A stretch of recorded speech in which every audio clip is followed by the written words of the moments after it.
this video we're going to run through a quick little introduction to direct and inverse proportion. In this video we're only going to be dealing with y and x.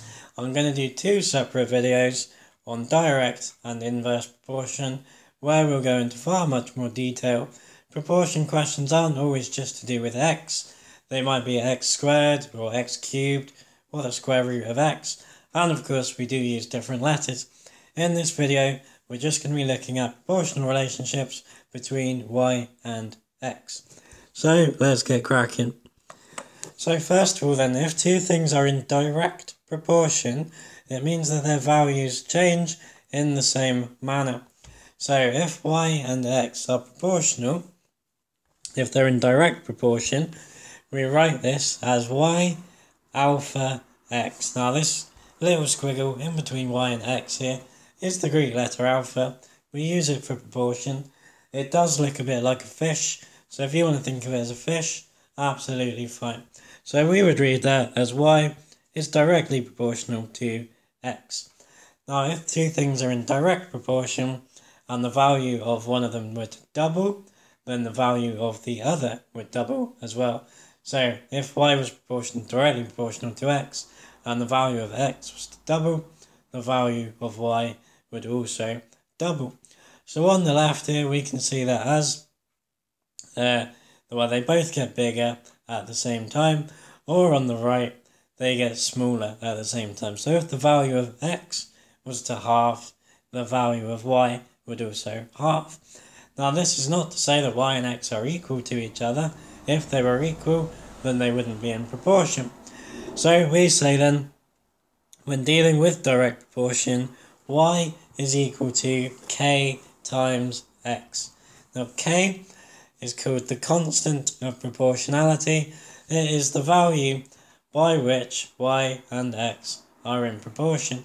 So for example, y might equal 2 times x, y might equal 5 times x, y might equal 1,000,000 times x, y might even equal 1/2 of x. So that's the constant by which our two variables are in proportion.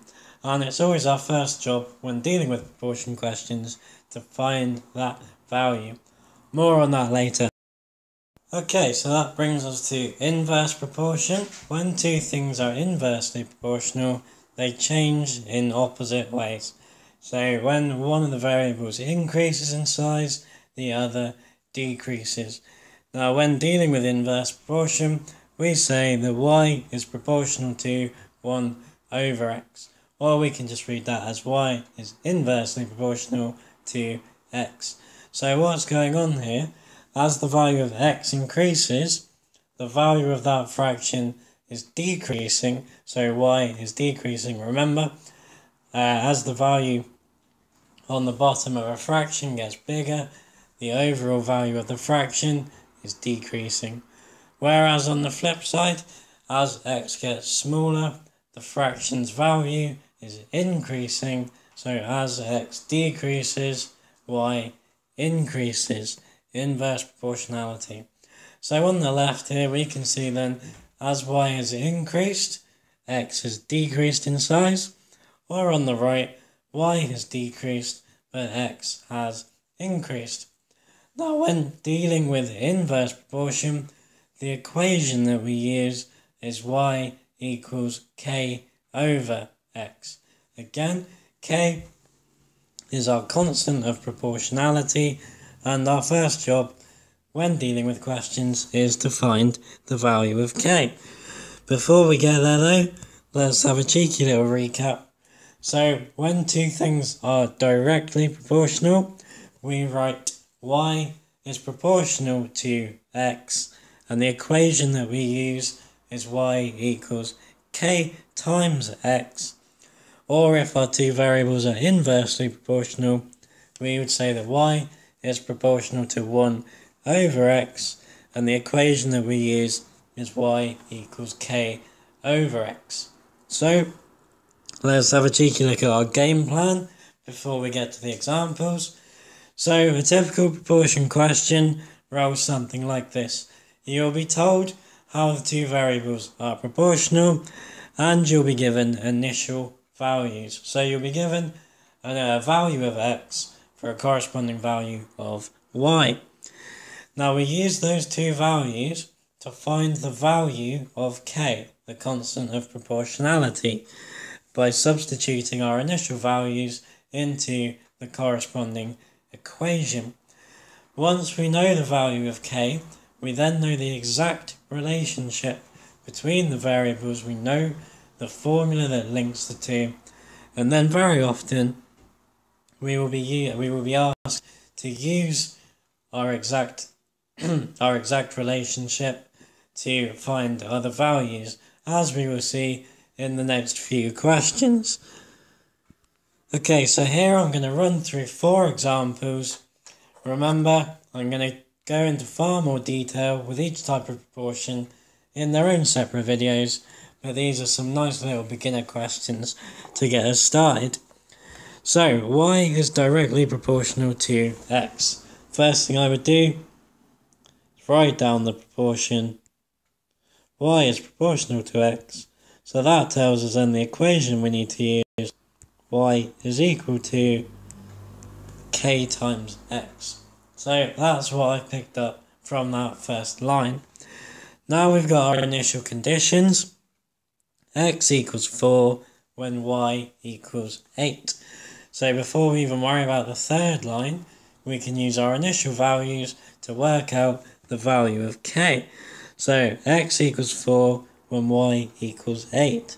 So that would give us 8 equals 4k. Therefore, if ever you see the 3-dot triangle in maths, that's math speak for therefore. So if we divide both sides there by 4, that will leave us with k is equal to 2. Jobs are good. And so now we know the exact relationship between our two variables, because we now know that k is equal to 2. So y is equal to 2x. So that's our exact relationship between y and x. Whatever x is, y is 2 times it. So now we want to find the value of y when x is equal to 12. So we can now do that. We just substitute in x equals 12, so y will equal 2 times 12, which would give us 24. So when x is equal to 12, y is equal to 24. Jobs are good. Okay, example 2. So we're dealing with another direct proportion. So my first job, I would write down y is proportional to x, and the equation that we're going to use, y is equal to k times x. So then we've got our initial conditions. When x equals 6, y is equal to 15. We can use that now to work out the value of k. So x is 6 and y is 15. We would get 15 is equal to 6k. And then if we divide by the 6, therefore we will get k equals now 15 divided by 6 is 2.5. So our exact relationship between x and y here, y is equal to 2.5x. And now that allows us to do the final step. Find x when y is equal to 5. So this time we know y but not x. So if we substitute in y equals 5, we get 5 is equal to 2.5x. And then if we divide by 2.5, we get x equals 2, because there are two 2.5s in 5. Okay, so those are 2 examples on direct proportion. Let's check out 2 on inverse proportion. Okay, so here, y is inversely proportional to x. Let's write down the proportion. So y is proportional to 1 over x, and y is inversely proportional to x. So the equation we're going to use here y equals k over x. Now we use our initial conditions when x equals 2, y is equal to 10. So we substitute in y equals 10 and x equals 2, so we get 10 equals k divided by 2. Therefore, if we multiply by the 2, we'll get k is equal to 20.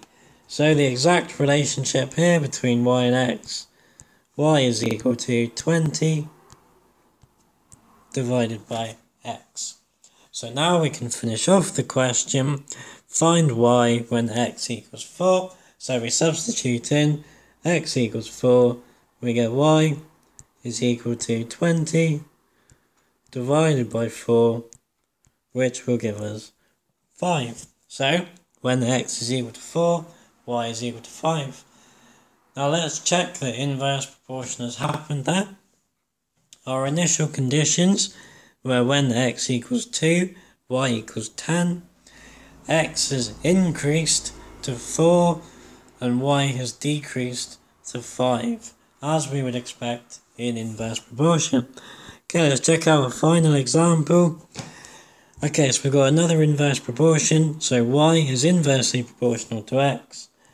So y is proportional to 1 over x, and y is equal to k over x. So that's the information we get from the proportion. Now we need to play with our initial conditions to find the value of k. Okay, so our initial conditions then tell us when x equals 10, y is equal to 100. So if we substitute those in, we get 100 equals k divided by 10. So if we multiply by the 10, we get k is equal to 1000. So now our exact relationship between y and x here, y equals 1000 divided by x. And now we want to find y when x equals 4, so we get y equals 1000 divided by 4, which will give us 250. Jobs are good, guys. So that's, as I said at the start, that's only an introduction to direct and inverse proportion.